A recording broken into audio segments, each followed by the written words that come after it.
Heterosexuals? We've made this video so you can support queer people when volunteering at Pride. What is Know Your History?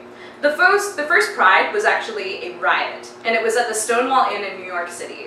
It was started when two trans black and brown women of color decided to stand back and stand up against police forces. There was a massive riot, and the people inside actually won.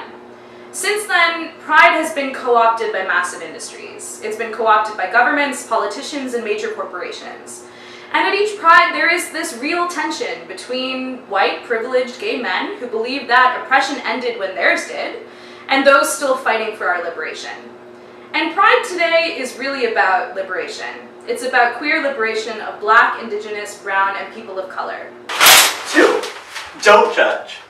Expect to see naked people. Expect to see relationships with more than two people. Expect to see things that you aren't used to. And that's fine. At Pride, all consensual ways of being in this world are respected and protected. 3. Pride isn't a zoo. Don't stare at people and make them feel uncomfortable. You're gonna see weird things, you're gonna say things different than what you're used to. But queer folks and racialized communities are used to being stared at all the time, so give us a break at Pride. 4. Don't say queer or normal. Queer is a generational term. Many people think it's offensive because it's historically been used as a slur, and they won't respond well if they hear straight people saying it. And second, don't say normal. Just please don't think in terms of normal. It's gonna be great. Don't censor yourself. Don't derail a conversation.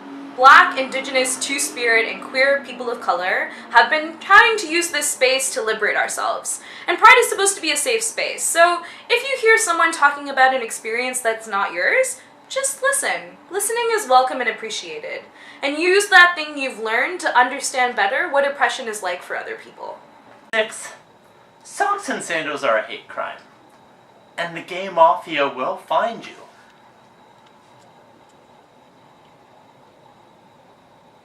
7. Don't play devil's advocate. There's, first of all, no such thing. Oppressed communities do not go to Pride to have their oppression explained to them by someone who hasn't experienced what their lived experience is. You may have a lot of questions after Pride, and that's okay, but don't query a queer. Query Google. Now let's smash the patriarchy! Sorry.